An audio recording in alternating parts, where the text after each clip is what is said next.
Magandang araw po sa inyo mga kabutsawals, mga ma'am, mga sir. Meron po tayong bagong iba-vlog uli ngayon. Isang property po dito sa San Marcelino, Zambales. Ang may hawak po nito si Kagawad. Kung natatandaan ninyo, meron akong vinlog last time. Itong kasunod ng video na to, yung naunang video po dito, ito yung vinlog ko last time na may magandang bahay dito sa San Marcelino, ano po. So ngayon, meron pong isang property kasi na hawak niya rin sa kamag-anak nila, ay binebenta po dito sa San Marcelino, Zambales. Baka merong may gusto dyan, ano, tanungin po natin sa kanya mamaya kung gaano kalaki to, ano ang papers na hawak nila at magkano. Okay, ito po yung property. Yan. Mula doon, so by the way, ito po yung daan, no? Mula dito sa kalsada na to, paglabas nyo, pagkaliwa ninyo, nandyan na po yung high school ng San Marcelino. Tapos nandyan yung palengke. Nandyan na po yung mga government establishments. Tapos all the way papunta doon, papunta na po ng Manila yan. So alright, interview natin si Kagawad Johnny. Remember, siya po yun doon sa magandang bahay. Kagawad Johnny, gaano po kalaki itong property? Kulang-kulang na 1 hectare to, 9,000 plus. Basta kulang. Hindi ko na matandaan kung ilan yung kulang. Konti lang. Konti lang, mga 9,900 plus sabihin na natin. Okay. And then, magkano po nila binibenta? 10M daw ang kwan. 10M. Negotiable. Negotiable 10M. Okay. Ano po ito? Titled? Title na po. Ilan po ang titulo? Balik dalawa, sir. Dalawa ang titulo.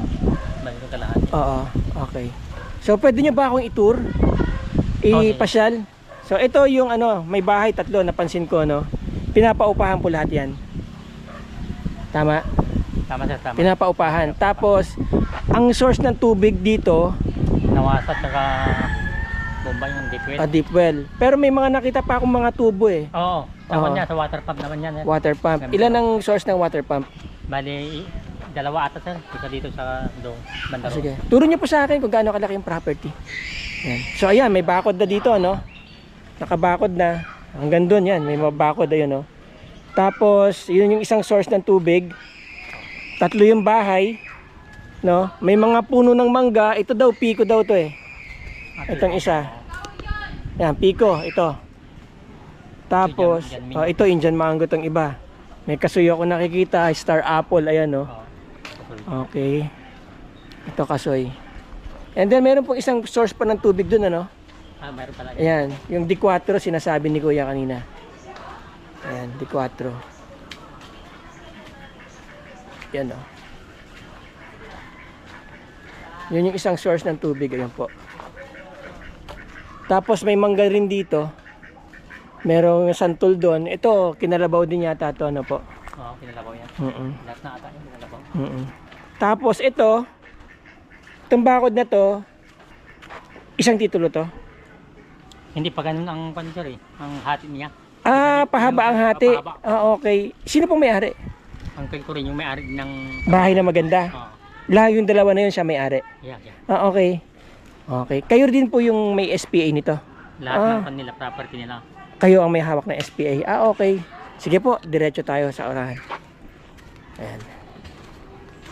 Ilang punong mangga meron po dito? Ano tayo sa puno na manggana? Dasa pulaw?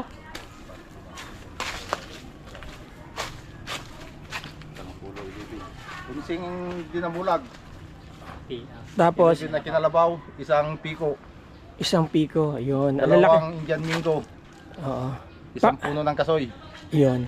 Kabisado. Ayan, tanim po ni Kuya yan. Yung mga patola. Ano pangalan niyo, Kuya? Edgar Santiago. Edgar Santiago. Baka may gusto kayong i-shout out. Wala. Wala naman. Ang lalaki ng mangga na pitas niya, oh. Oh. Yung kanyan. Oh, dinamulag. Ganito po ang dinamulag sa Zambales, no? Ay, yun pa pala, isang santol. Tapos meron pa nga po isa santol doon. Yung kanyan, yung malaking bunga ata yan. Santol Bangkok. Sige Kuya, diretso tayo. So yan, ito na naman, may source na naman ng tubig dito. D4 po yan, ayan, ang laki oh. Oh. Kasi niyan, laki niyan oh. Patubig po yan dito kasi binubukid nyo po ba to? Oo. Sir. Ano pong tinatanim dito? Palay. Palay. Nakakailang sako po kayo rito ng palay? Pag maganda harvest? Mahigit 20 rin. Pagkatapos ng palay, gulay na. Gulay na. Oo.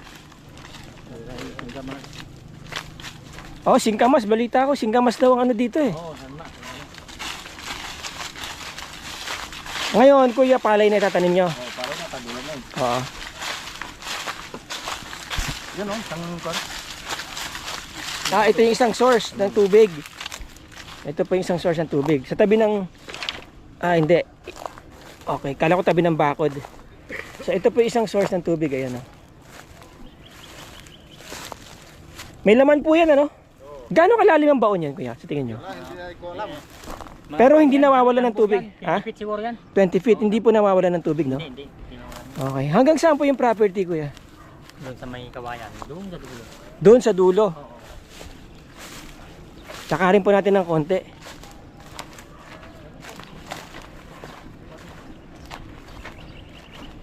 Yan. So, ito po yung bakod. Ito yung isang bakod. Dito sa kanan ko. Ito po yun, oh, kung makikita nyo. Hindi po ito yung sumunod yun, yung bakod na yun. And then ito yung isa. Medyo against the light tayo kaya madilim. Pero ito po yung isa, ayan, oh. Ang ano yan sir, itong nagbagod siya until noon. Akala nila hanggang dyan lang yung boundary nila. Oh, hanggang saan pala? Yun, bali nag-extend pa sila ng ano ba yan?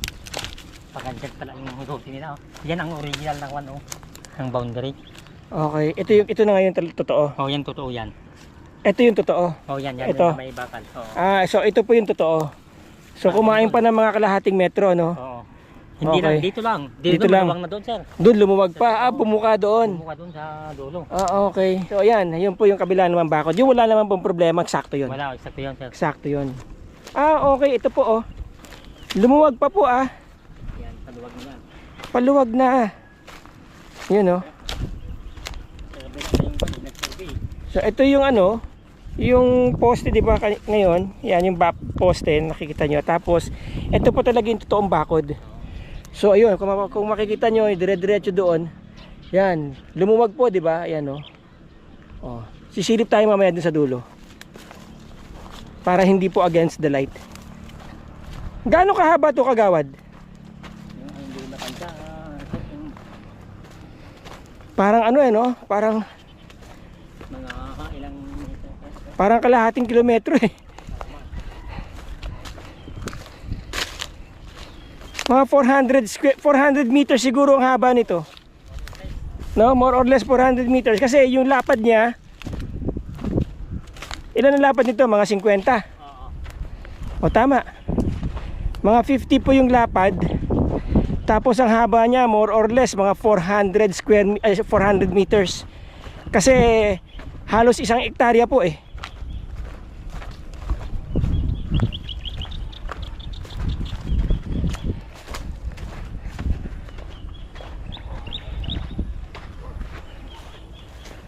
Ang laki ng niluwag dito ha. Oh. Okay. Okay. So, hindi na po tayo pupunta ng dulo, no? Malapit na tayo eh. So, ayan, simula dyan, itong bakod na to, kung nakikita nyo sa camera, yun, yung may mga damo na yun. Kagawad tayo nga po kayo doon pwede, sa kabila. Para makita po ng ating mga viewers na potential buyers. Yan. Mula doon sa hihintuan ni Kagawad,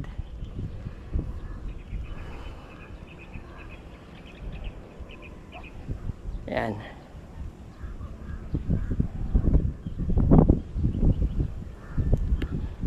Yon. Mula po doon hanggang dito, yan po yung lapad ng property.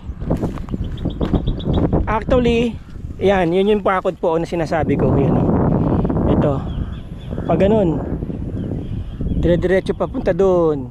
Okay? So yan po yung lapad ng property. Ayun si Kagawad. Dire-diretso po doon.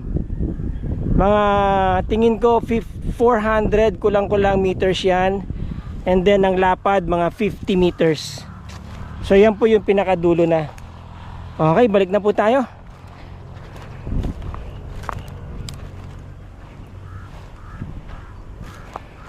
Mukhang mataba lupa dito, ano Kagawad? mataba siya, no? Yung mga singkamas niya, galaki yung Oo. naman niya eh. Oo.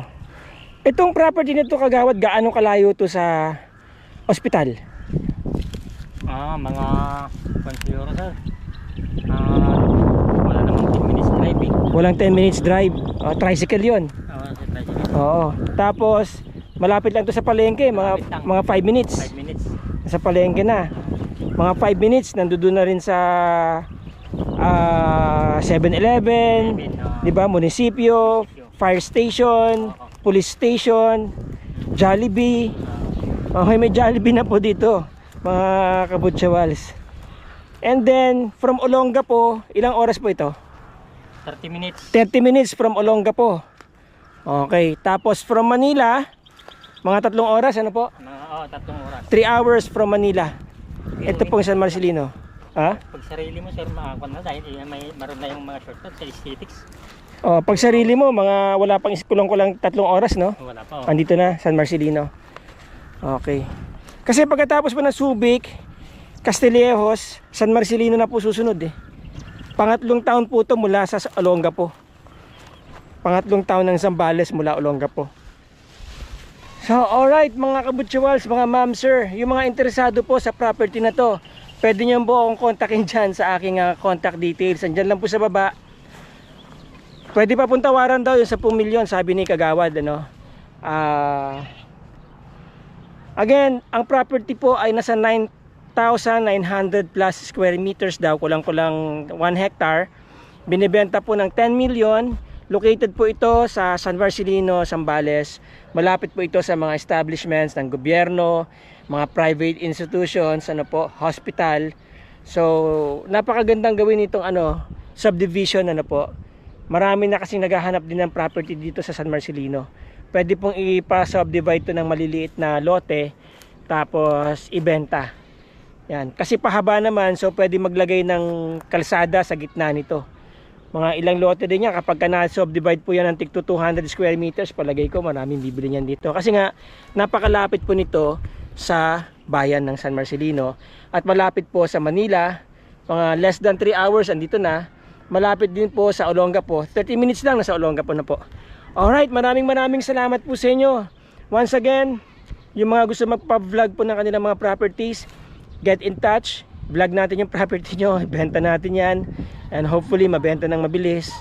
Nandyan lang po lahat ng contact details ko. Maraming salamat po sa inyo. Ciao.